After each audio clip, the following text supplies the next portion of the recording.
Haleluya. Haleluya. Haleluya. Puji Tuhan. Saya sangat senang bisa ada di sini untuk menyampaikan kebenaran firman Allah di pada Natal wilayah 6 Tulung Agung Trenggalek. Ketua dan pimpinan serta jajaran majelis daerah mengucapkan selamat Natal kepada hamba-hamba Tuhan, majelis wilayah, komisi pusat, komisi daerah, komisi wilayah, semua hamba Tuhan yang ada di wilayah 6 ini. Selamat Natal 2003 dan selamat menyongsong tahun baru 2024. Haleluya. Saya percaya semua kita semangat. Bisa berkata amin? Amin. Ya, saya diutus oleh majelis daerah untuk melayani Natal ini. Beberapa waktu yang lalu ditelepon oleh sekretaris dua daerah untuk melayani Natal di sini. Ya, saya langsung iya. Tapi ketika saya lihat di Google, perjalanan 5 jam dari perasaan ke tempat ini, tapi sudah oke. Puji Tuhan, sampai di sini jam 9 pagi, masih ada waktu setengah 1 jam dan bisa menikmati kolak sudah. Puji Tuhan, visi-misi majelis daerah GPD Jawa Timur periode ini adalah sehat, dinamis, misioner. Sehingga itu kami jadikan yel-yel. Kalau saya katakan GPD Jatim, sehat, dinamis, misioner. Sehat, dinamis, misioner. GPD Jatim bisa. Haleluya. GPD Jatim, sehat, dinamis, dan misioner. Sehat, dinamis, misioner. Sehat, dinamis, misioner. Salah. Ulangi lagi. GPD Jatim, sehat, dinamis, misioner. Yes, yes, yes. Haleluya. Dan ini digaungkan terus karena kata-kata ini memberi semangat sehingga gereja kita menjadi gereja yang sehat, gereja yang dinamis, gereja yang misioner. Bisa berkata amin. Haleluya. Posisi saya di majelis daerah adalah Biro Diakonia MD Jatim. Nah, masalah ini diakonia ini. Diakonia. Terus saya katakan kepada istri saya, daerah ini sudah tersatu sembako belum? Oh belum. Baru sampai di Bojonegoro. Gitu. Nah, mungkin ada sesuatu yang disampaikan oleh istri saya kepada bendahara wilayah, mohon. Ya. Ya, mari bendahara wilayah biar sedikit. Ya. Nah. Ini pribadi dari Ibu Biro Diakonia. Amin. Saya sangat senang dan sangat bersemangat melayani di sini karena yang hadir juga teman saya. Mana Profesor Darobes, haleluya. Itu memberi semangat. Prof, haleluya, Tuhan berkati. Mari. Ini teman saya di media sosial, haleluya.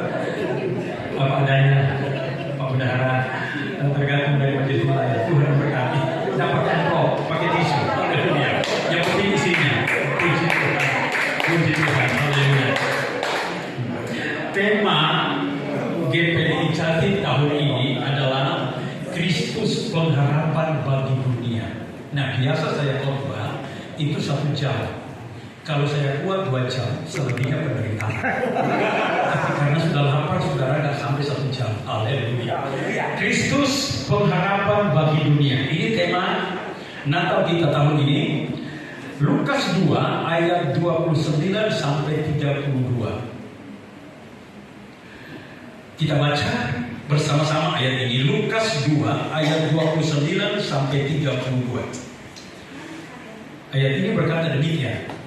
Sekarang Tuhan, biarkanlah hamba-Mu ini pergi dalam damai sejahtera sesuai dengan firman-Mu, sebab mataku telah melihat keselamatan yang daripadamu, yang telah Engkau sediakan di hadapan segala bangsa, yaitu terang yang menjadi pernyataan bagi bangsa-bangsa lain dan menjadi kemuliaan bagi umat-Mu Israel. Katakan amin.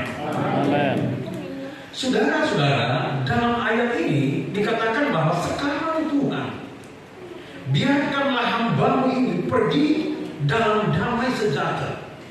Ayat ini adalah pernyataan dan pujian dari Simeon, seorang yang penuh Roh Kudus. Ketika Simeon melihat Yesus yang berumur 8 hari disunat dibawa oleh orang tuanya di bait Allah, Simeon langsung berkata, "Sekarang Tuhan, biarkanlah hamba ini pergi dalam damai sejahtera." Sebelum Simeon meninggal, Roh Kudus ingatkan dia bahwa Simeon akan bertemu dengan Sang Juru Selamat dunia, Sang Pengharapan dunia, yaitu Yesus. Pada waktu itu umur 8 hari, Yesus dibawa oleh Yusuf dan Maria di bait Allah untuk disunat. Dan Simeon bertemu, kemudian Simeon meninggal. Nah, saat Simeon melihat Yesus adalah melihat karya keselamatan untuk bangsa Israel, bahkan bangsa-bangsa di dunia ini. Artinya bahwa Kristus itu pengharapan bagi dunia. Bisa berkata amin. Pengharapan bagi dunia adalah Kristus. Dunia tidak bisa memberi pengharapan yang hakiki, tetapi pengharapan yang sesungguhnya bagi dunia adalah Kristus Yesus. Artinya pengharapan yang sejati itu hanya ada di dalam Yesus Kristus Tuhan.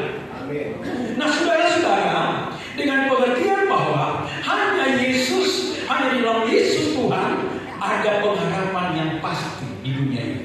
Di luar itu tidak ada pengharapan yang pasti. Semua bisa berakhir. Tetapi pengharapan yang pasti hanya ada di dalam Yesus Kristus Tuhan. Pertanyaannya, mengapa Yesus Kristus adalah pengharapan bagi dunia? Bukankah di dunia ini ada banyak pemimpin-pemimpin? Ada presiden, ada raja. Mereka memimpin sebuah negara, sebuah kerajaan. Bukankah masyarakat itu menaruh harapannya kepada pemimpin mereka? Tetapi pemimpin dunia ini akan berakhir. Periodenya juga akan berakhir. Termasuk majelis daerah juga periode juga berakhir. Maka pengharapan kepada manusia itu ada batasnya. Tetapi pengharapan di dalam Yesus tidak ada batasnya. Dia pengharapan dunia ini. Mengapa Yesus Kristus adalah pengharapan bagi dunia? Yang pertama, perhatikan. Yesus datang untuk menerangi dunia yang gelap. Itu pengharapan. Dunia yang gelap, dunia yang penuh dengan dosa. Kedatangan Yesus ke dalam dunia adalah untuk menerangi dunia yang gelap itu. Itulah sebabnya Yesaya 9 ayat 2 berkata begini, bangsa yang berjalan dalam kegelapan telah melihat terangnya yang besar. Mereka yang diam di negeri kegelapan, atasnya terang telah bersinar. Dengan pengertian bahwa ketika kita berjalan bersama Tuhan, kegelapan demi kegelapan akan kita lalui. Karena apa? Perjalanan hidup kita diterangi oleh Kristus. Bisa berkata, Yesus datang untuk menerangi dunia yang gelap. Yohanes 12 ayat 46 berkata begini, Akulah terang, aku telah datang ke dalam dunia sebagai terang, supaya setiap orang yang percaya kepadaku jangan tinggal di dalam kegelapan. Untuk menjadikan Yesus adalah terang bagi bangsa-bangsa, Kristus adalah pengharapan bagi bangsa-bangsa, maka mau tidak mau kita juga harus berjalan dalam terang Kristus itu. Kalau kita berjalan dalam terang Kristus, terang yang sudah datang itu menerangi perjalanan hidup kita, saya yakin tujuan kita jelas, sampai di surga kekal. Haleluya. Yohanes 1 ayat 1 sampai 5 berkata begini, pada mulanya adalah firman, firman itu bersama-sama dengan Allah, dan firman itu adalah Allah. Ia pada mulanya bersama-sama dengan Allah. Segala sesuatu dijadikan oleh Dia, dan tanpa Dia tidak ada sesuatu yang telah jadi. Dari segala yang telah dijadikan, dalam Dia ada hidup, dan hidup itu adalah terang manusia. Terang itu bercahaya di atas kegelapan, dan kegelapan itu tidak menguasai. Ketika kita menjadikan Yesus sebagai terang dunia, pengharapan dunia, pengharapan hidup kita, maka perjalanan hidup kita bukan lagi kegelapan, tetapi perjalanan kita diterangi oleh terang yang tidak bisa dihalangi oleh apapun. yaitu Kristus. Haleluya. Kristus adalah terang bagi bangsa-bangsa. Yang kedua, mengapa Yesus dikatakan terang bagi bangsa-bangsa? Yang kedua, Yesus Kristus adalah jaminan keselamatan manusia di dunia ini. Dengan pengertian bahwa tidak ada jaminan keselamatan di dunia ini. Sehebat-hebatnya pendeta, sehebat-hebatnya pemimpin agama, tidak bisa menjamin dia masuk surga kekal. Tidak bisa menjamin keselamatan manusia. Tetapi jaminan keselamatan itu hanya ada di dalam Yesus Kristus. Itu sebabnya beritakan terus Injil ini, beritakan terus Kristus ini, supaya banyak orang diselamatkan. Haleluya. Kisah 4 ayat 12 berkata begini, dan keselamatan tidak ada dalam siapapun juga selain di dalam Dia. Sebab di bawah kolong langit ini tidak ada nama lain yang diberikan kepada manusia yang olehnya kita dapat diselamatkan. Tidak ada nama lain selain Yesus. Selain nama Yesus, manusia diselamatkan. Artinya keselamatan tidak ada di dalam siapapun juga. Sehebat-hebatnya manusia, sehebat-hebatnya pendeta, pemimpin agama, saya katakan kepada saudara bahwa mereka tidak bisa menjamin keselamatan, tapi menjamin keselamatan sampai di surga adalah Yesus Kristus Tuhan. Berikan keberkatan. Yesus Kristus Tuhan. Inilah jaminan keselamatan. Yohanes 14 ayat 6 berkata begini, kata Yesus kepadanya, akulah jalan dan kebenaran dan hidup. Tidak ada seorang pun yang datang kepada Bapa kalau tidak melalui aku.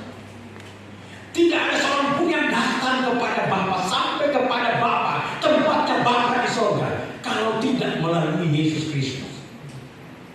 Maka Yesus berkata kepada orang banyak, katanya, akulah terang dunia. Barang siapa mengikut aku, ia tidak akan berjalan dalam kegelapan, melainkan ia akan mempunyai terang hidup.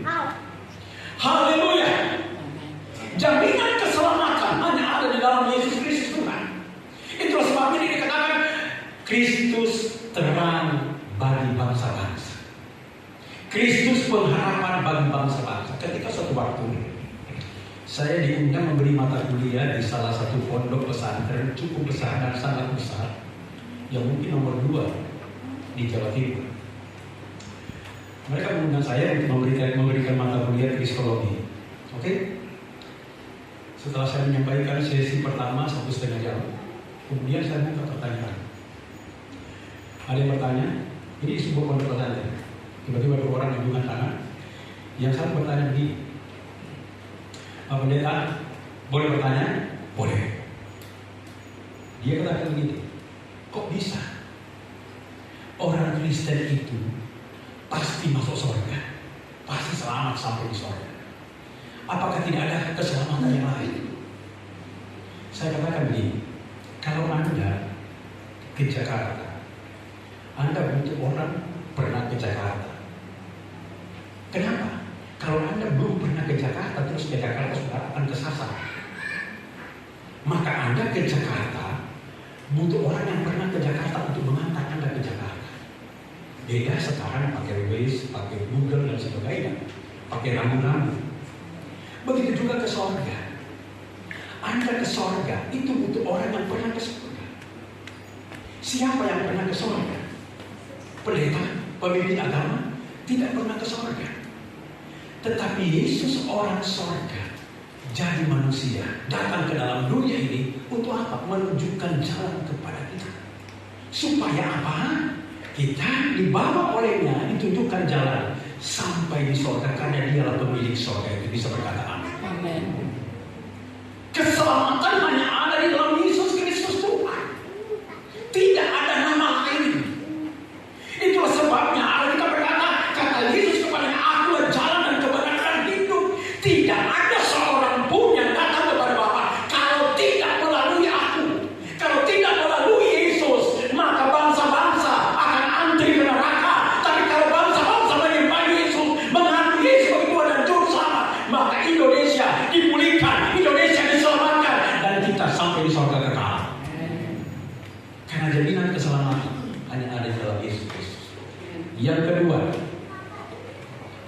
Kenapa Yesus Kristus pengharapan bagi bangsa-bangsa? Nama Yesus adalah nama yang berkuasa di dalam dunia. Hanya nama Yesus adalah nama yang berkuasa di dalam dunia.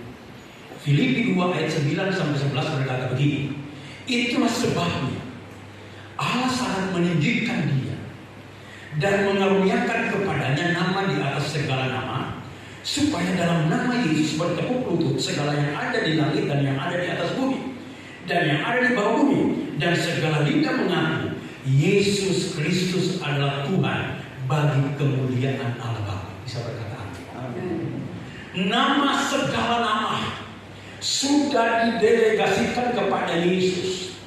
Nama Yesus adalah nama yang berkuasa di dunia. Nama Yesus adalah nama di atas segala nama. Tidak ada nama yang lebih hebat dari nama ini.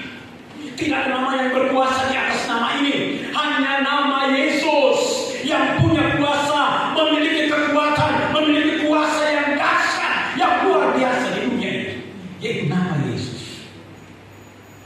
Makanya kita berkata, itulah sebabnya Allah sangat meninggikan dia dan mengaruniakan kepadanya nama di atas segala nama.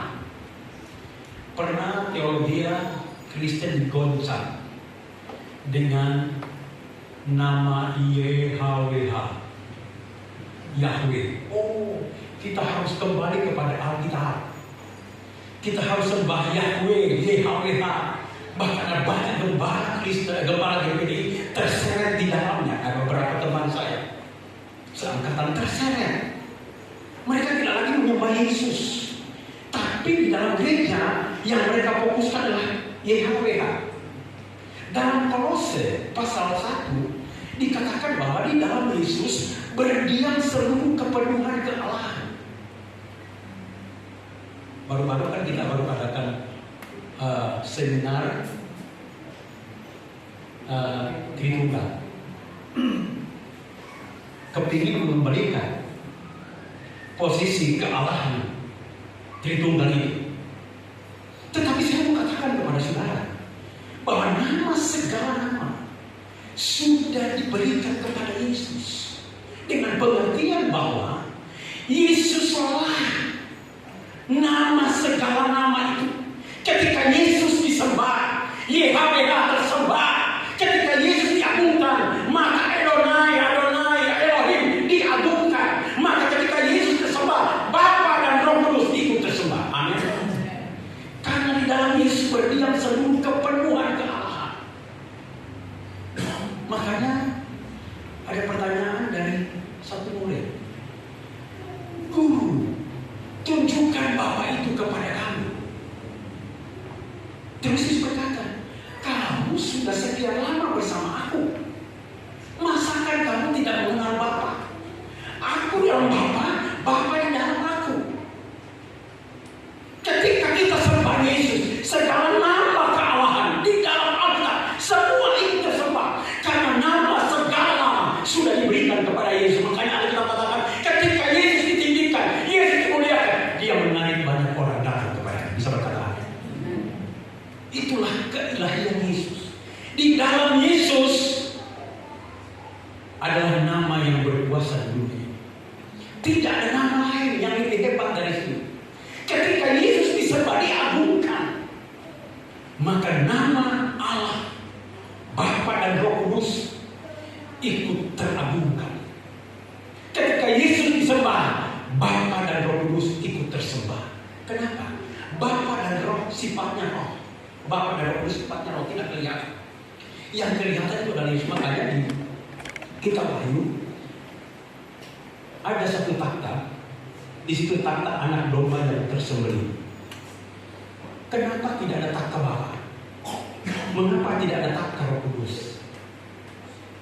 Bapa dan Roh Kudus roh. Tapi kita melihat di sorga, ketika kita masuk dalam sorga, kita diperlihatkan takhta anak domba yang tersembelih. Makanya 4:20 memberikan mahkota kepada Yesus. Bapa, Anak dan Roh Kudus ada di dalam Yesus Kristus Tuhan.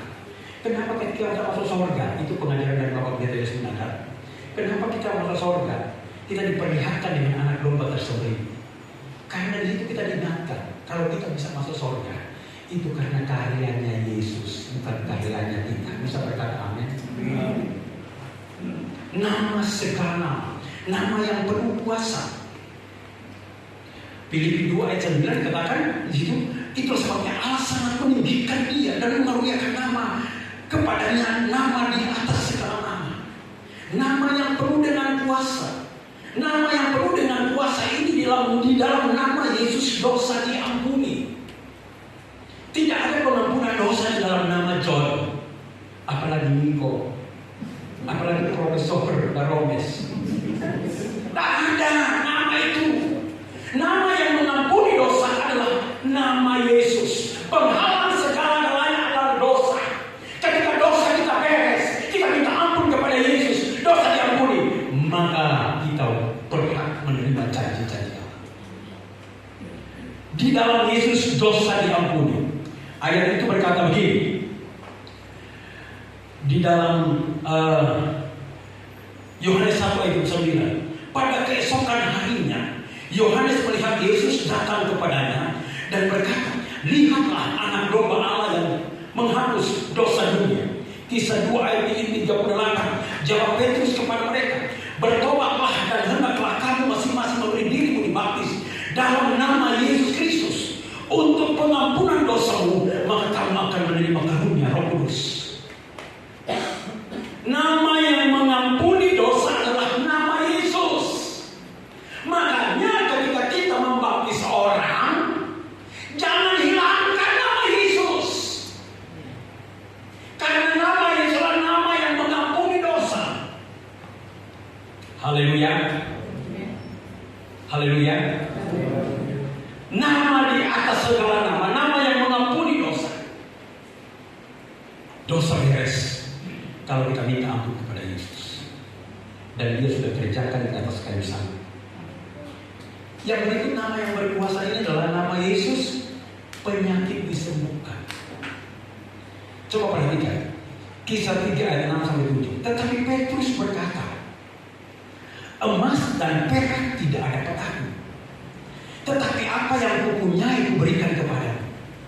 Demi nama Yesus Kristus orang Nazaret itu, berjalanlah.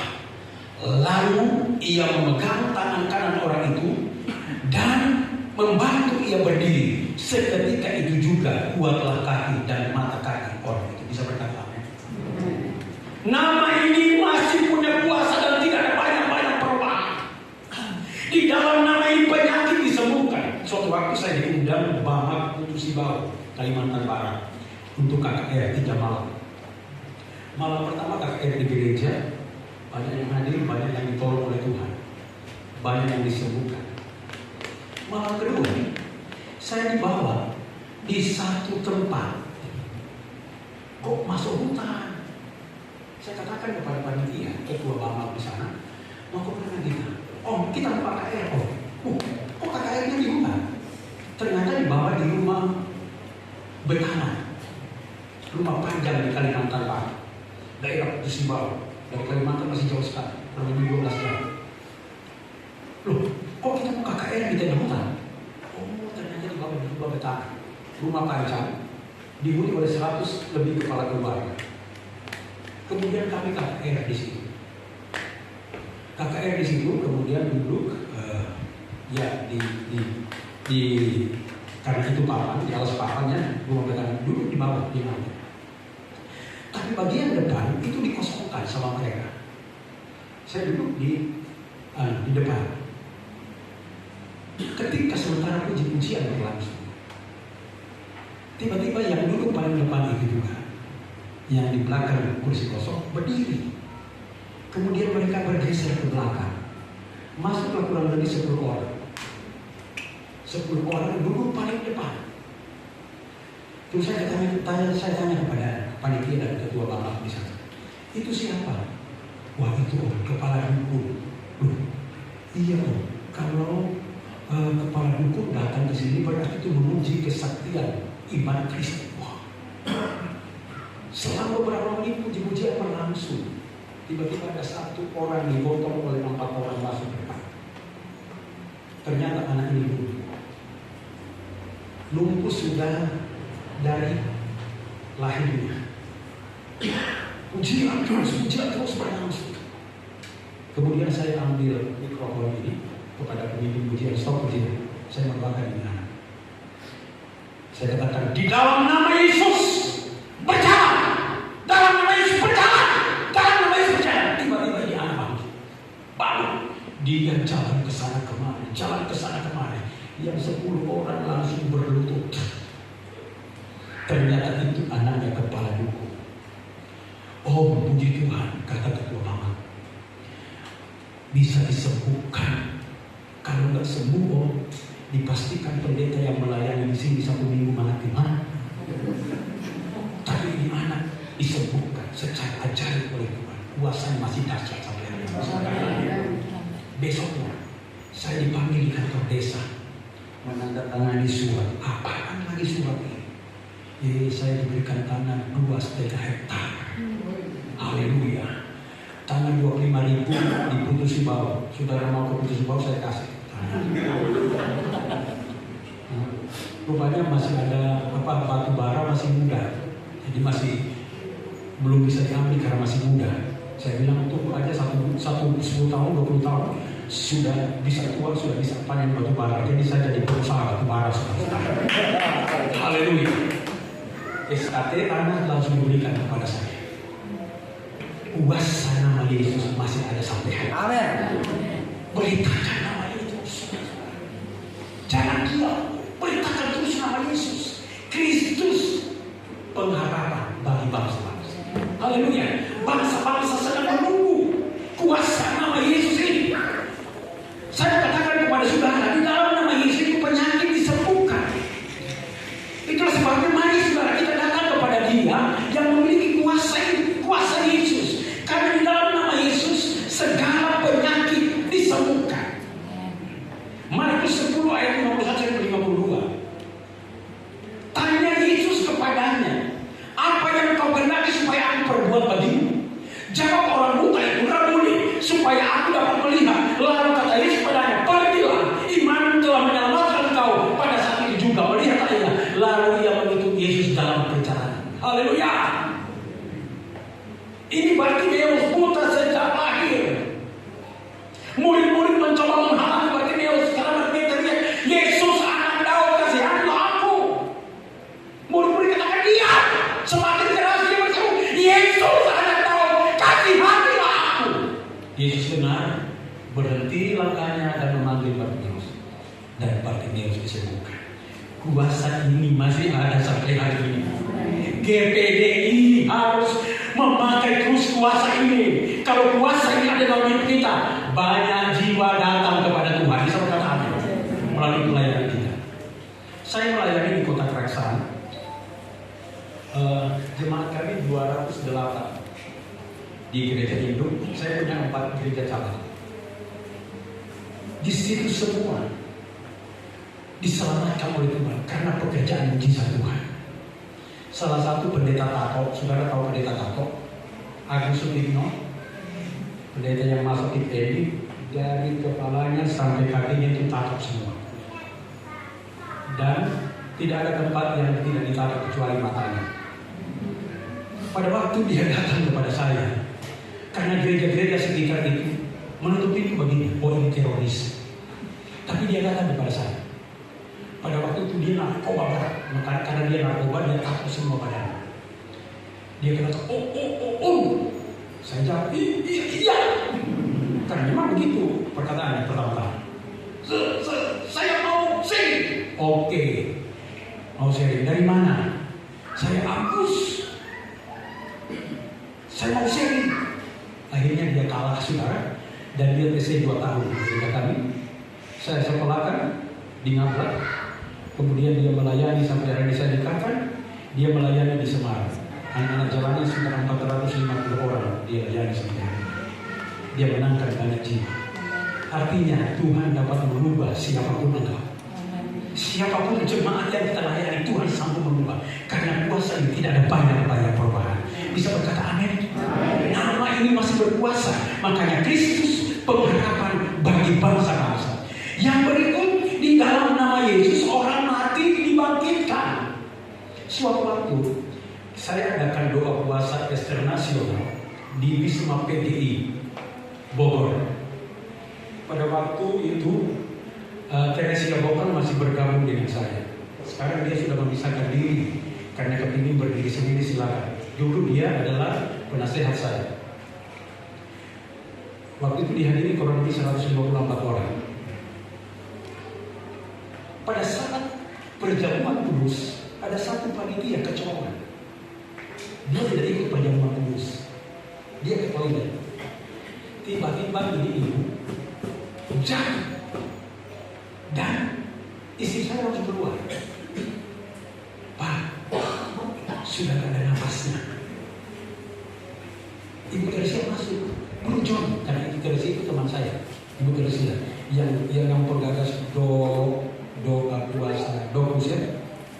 Nah, baru bikin diri tahun lalu kalau tidak salah. Dia kata, Bro John, aduh, malu kita kalau ada orang mati di sini, pendeta lagi mati karena puasa. Saya keluar di depan pintu toilet. Istri saya sudah berdoa di sana dan beberapa panitia sudah mendoakan. Ini acara sedang berlangsung karena akan ditutup. Hari ketiga, saya katakan, dalam nama Yesus, bangkit, bangun. Bangun, saudara. Haleluya. Kuasa itu masih ada sampai hari ini. Kristus pengharapan bagi bangsa-bangsa. Kalau kita melayani dengan kuasa Yesus ini, kuasa nama ini, saya yakin banyak orang datang kepada Anda. Bisa berkata amin? Jawab Yesus, akulah kebangkitan dan hidup. Barang siapa percaya kepadaku, ia akan hidup walaupun ia sudah mati. Yohanes 11 ayat 5. Yohanes 11 38 40 dikatakan, kata Yesus, angkat batu itu. Marta, saudara orang yang meninggal itu harus berkata kepadanya, Tuhan, ia sudah berbau sebab sudah 4 hari ia mati. Jawab Yesus, bukankah sudah kukatakan kepadamu, jika engkau percaya, engkau akan melihat kemuliaan Allah.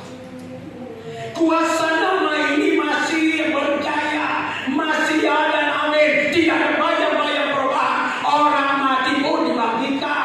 Mari saudara, layani Tuhan, layani jemaatku dengan kuasa nama ini. Haleluya. Karena nama ini penuh dengan kuasa. Dan di dalam nama Yesus ada jaminan hidup dalam kelimpahan. Haleluya. Yohanes 10 ayat 10 berkata begini, pencuri datang hanya untuk mencuri dan membunuh dan membinasakan. Aku datang supaya mereka mempunyai hidup dan mempunyai dalam segala kelimpahan. Ini janji Tuhan. Pencuri iblis datang mencuri, membunuh dan membinasakan kita. Tapi Yesus datang supaya kita hidup dalam segala kelimpahan. Saya berdoa semua hamba-hamba Tuhan yang ada di wilayah 6 ini hidup dalam kelimpahan berkat-berkat. Bisa berkata amin. Karena Dia menjamin hidup kita penuh dengan kelimpahan. Dan yang terakhir, di dalam nama Yesus ada jaminan rumah di sorga. Haleluya. Hari ini engkau masih ngontrak tempat ibadah, rumah tinggal, tapi Tuhan sudah jamin engkau pasti ada rumah di sorga. Di dalam nama Yesus ada jaminan rumah di sorga.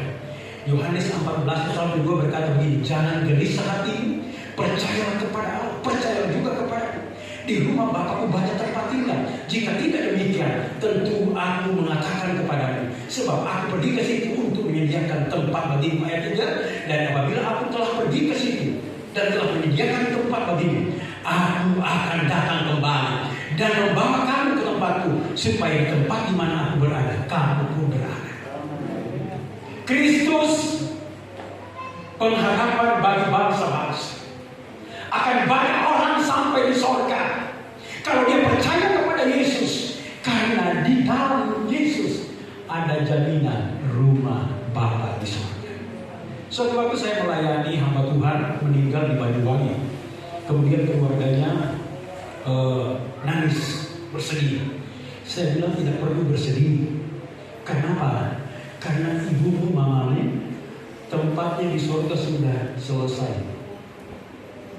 Sehingga Tuhan sudah panggil dia, ayo hambaku pulang, tempatku sudah selesai. Terus saya katakan kepada Bapak Pendeta, siapa?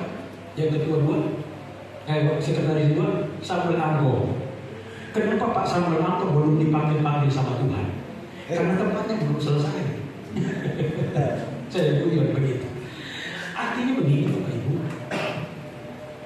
Tuhan sudah siapkan tempat kita di surga. Perkara surga itu perkara yang spektakuler, perkara yang tidak bisa dibeli dengan uang. Itulah sebabnya arahkan jemaatmu, pelayananmu membawa jiwa-jiwa arahkan ke surga. Jangan arahkan kepada hal-hal yang lain. Saya percaya surga itu perkara yang spektakuler. Tuhan sudah siapkan. Kalau surga perkara yang spektakuler, Tuhan sudah siapkan. Maka perkara hari-hari, LPG, sembako dan sebagainya, Tuhan juga pasti menyiapkan. Pada waktu COVID, wow, semua hilang. Banyak pendeta telepon, om tolong sembako, tolong. Sudah 1.400 lebih gembala Kalimantan dengan sembako. Artinya begini, kalau arah kita, sasaran kita ke surga, makanya Paulus berkata, aku berlari-lari menuju kepada panggilan surgawi. Mari kita melayani jemaat dan kita bawa jemaat kita arahnya ke surga. Kalau arahnya ke surga, perjalanan kita ke surga, perjalanan jemaat kita ke surga, Tuhan pasti siapkan. Semua ongkos perjalanan hidup kita ke surga, Tuhan pasti siapkan. Yang penting arahnya ke surga. Bisa berkata amin. Kita nyanyi sebuah pujian. Haleluya. Yesus kau kebenaran. Haleluya. Haleluya. Saya minta saudara berdiri dan nyanyi pujian ini sebelum saya serahkan kepada panitia. Yesus kau kebenaran. Glory bagi Yesus. Tolong singers bantu saya untuk menyanyikan pujian ini. Haleluya. Glory bagi Yesus. Tidak ada jaminan keselamatan di luar Yesus. Tidak ada surga di luar Yesus. Tidak ada kuasa mujizat di luar Yesus. Tapi di dalam Yesus kita mengalami segala-galanya. Karena Yesus adalah pengharapan bagi bangsa-bangsa. Haleluya. Yesus kau kebenaran. Kalau begitu hidup bagi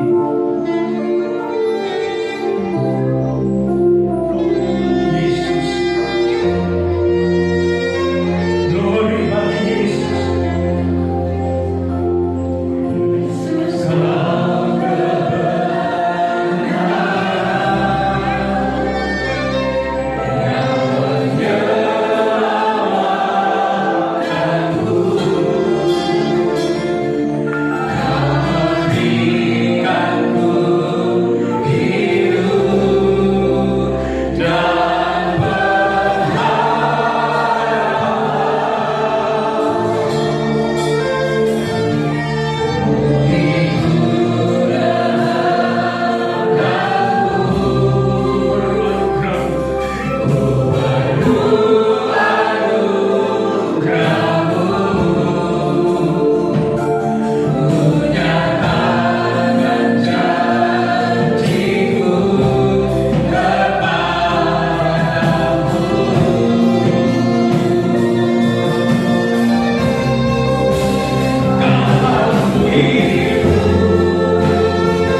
dapat menikmati hari Natal-Mu, yang dimana kami hamba-hamba Tuhan, dan kami boleh mendengar bagian firman-Mu yang Engkau singkapkan bagi kami.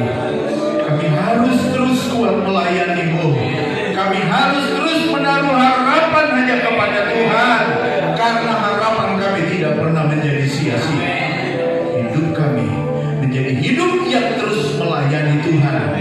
Biarlah Engkau terus mengurapi setiap kami, mengurapi kami hamba-hamba Tuhan di wilayah enam ini, di dalam anugerah dan kemurahan dan kekuatan Tuhan, sehingga kami pastikan apapun yang kami lakukan dan kerjakan, nama Tuhan diagungkan, nama Tuhan dipermuliakan. Terima kasih banyak hamba-Mu yang sudah melayani dengan firman-Mu. Kau pakai dia, Kau terus rapi dia, keluarga hamba-Mu ini, pelayanannya Tuhan, dalam menjalankan juga di organisasi Tuhan, tetap menolongnya. Terima kasih banyak, kami sudah nikmati hadirnya Engkau, dan kami sudah naikkan doa ini di dalam nama Tuhan Yesus kami berdoa. Semua yang diberkati percaya katakan